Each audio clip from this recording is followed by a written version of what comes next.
It's just like if you wake up and every day you obsess over something and you live and breathe it, and that's what you think about, that's what you do, that's what you study on and off, that's what you stay up every night grinding, and no one else even gives a flying about it. It's like you just feel like a weirdo, you know, like an outcast. Yeah. We agreed not to drink, we didn't do drugs, like we didn't date, we didn't do anything. We just literally obsessed from the time we woke up to the time we went to bed. That's literally all we did. It's wild. When you make mistakes, they add up.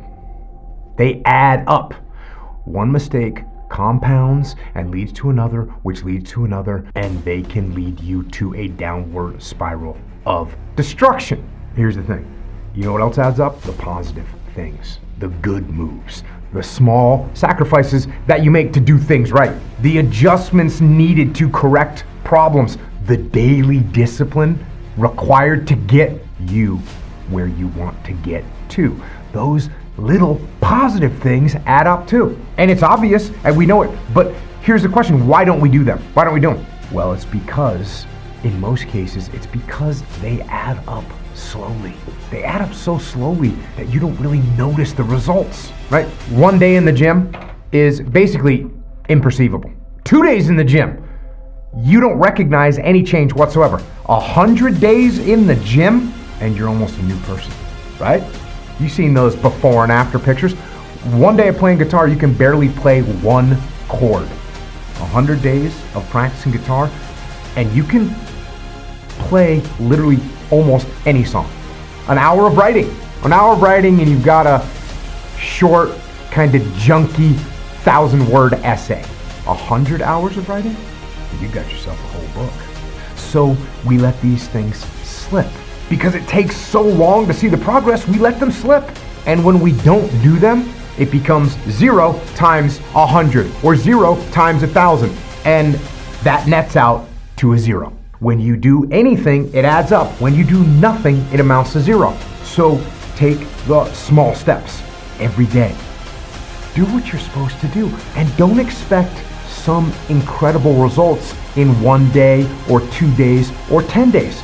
Worthwhile things take 100 days. They take 500 days. Maybe they take 5,000 days. They take time, but it's little steps that add up. So put in the daily effort. Let that be your reward. Reward yourself. Feel gratification from knowing that you moved the needle even just a little bit. Rome wasn't built in a day. The Grand Canyon took millions of years to form. And whatever it is you want to do isn't going to happen in 1 day. You have work to do. And I know it's just a little bit. I know it's just a little tiny movement forward, but that work is what it takes. So go do it. So many lives would transform overnight if they realized my life sucks, I have nothing going for me, really means I have nothing to lose, and that makes you a very dangerous person. And so you can flip the fact that you have nothing going for you with you have nothing to lose. And that means that you can take lots of risks very quickly and end up in the exact same position you are, which is nothing. And so if you eliminate downside, it should decrease your action threshold, meaning you should be able to do more things faster rather than do fewer things because you don't have a great life or things going for you. And so I think if people flip that, a lot more people would take action because they actually realize the advantage of their position. Life isn't fair at all. At all. So what are you gonna do about it? I knew that no one would come back to help me. No one's gonna miracle me to be somebody special. Everybody that called me nigger, my dad, my mom, all my situations were on me now. And solely on me. So I had to start developing an indestructible mental toolbox. Your best work has to come when you're least motivated. Where does that come from? It comes from basically, I had to stop thinking normal. I had to stop thinking normal. I can no longer be a common man walking around doing common things. And that's the thing you have to realize. Everything you do, you may have some support, you may not, but it's on you. You have to make the decision whether you want to be a badass or whether you just want to be mediocre and everything's okay. But being a badass hurts real bad. And that's why I didn't want to do it. We are leaving a lot on the table. My book is called Can't Hurt Me. Why is it called Can't Hurt Me? Life isn't fair. We have to understand that. It shouldn't be fair. It's a trial ground, it's a testing ground. It's built to make us harder. It's built to make us as strong as we can, to test us, to drive us. So, mentality is the only thing that gets us through life. I was an underdog. We are all underdogs in life. Even the baddest person in the world should think that way. So you should always have I've never arrived mentality. And the can't hurt me mentality is no matter where you come from, the sewer or wherever you think you're from. When I got out of the sewer, I got to the road and looked around and said, can't hurt me. Nothing should be able to hurt you. If you believe that, it starts to become true. You want to become best, you want to become champion, and now you want to say like you tired? Who cares? You tired or not? Nobody care about you. Nobody care about this. He was tired, he have personal problem, family. Nobody cares. Without you or with you, there is always gonna be champions. With your name, this is your choice. You wanna put your name there? Okay, work hard. I wanted to live my life in a way that when I died, I was proud of myself. I knew what pride felt like. And if it took pushing myself to death, I was willing to do that. But I wanted to look in that mirror, not impress anybody, not money, not fame, not nothing. I wanted to impress the guy in the daggone mirror. And I worked endlessly and tirelessly to do that. And it happened. On the other end of suffering is a life that many people don't know even exists. It's a beautiful world because like the 40% rule. We all live in this world where our brains are keeping us in this box. Outside that box, on the other edge of suffering, which is on the other edge of that 40%, is a world that's endless of opportunity. But we are afraid to go outside that box because in that box it's comfortable.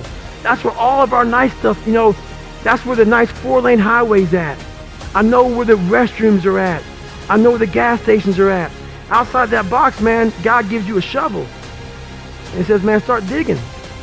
That's not fun. But when you dig your own path to all kind of stuff that's unknown. And that's what I started realizing, man, like on the other end of this is some beautiful stuff. So I got outside my box and realized, man, 300 pounds, now look at me, I'm 185 pounds. And on the other side of the box was all this stuff. And I didn't know it was over there until I climbed the wall. The life you want is on the other side of a few hard conversations, and you're living a life you hate because you're too afraid to have them. You're not afraid of failing. You're afraid of what other people will think of you if you fail. But if you're afraid of that, imagine what they think of you when you aren't even trying. Oh yeah, they aren't.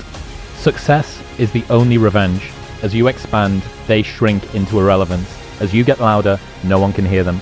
You don't beat them, you cast a shadow so big, no one can see them to begin with.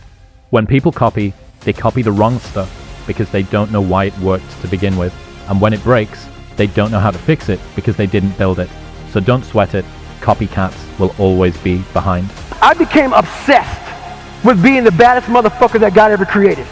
Am I that? I don't care. I believe it. And I was trying to tell him, once you become obsessed with something, obsessed, it's okay to be unbalanced for a while. It's okay. Don't be all this stuff people say, you gotta be balanced. To be the best in the world at what you do. It's not about being a Navy SEAL, people. The best at what you do, you have to be unbalanced to find every bit of fucking energy and strength that you have to pull it off. Then you get balanced once you become great. And then you help other people become better from you being the best in the world. So if your family doesn't understand, why are you so daggone crazy? Because I'm trying to be the best I can to give you the best that I am. And it takes being fucking obsessed to where people think you're crazy. People look at me and say, oh my God, you're a masochist, you're this and that.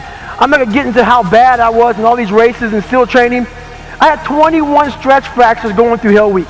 21 stretch fractures. You know what I did? I taped my ankles up. Roger that. I want to be a SEAL. So I did it. Become obsessed with being great. It changes everything.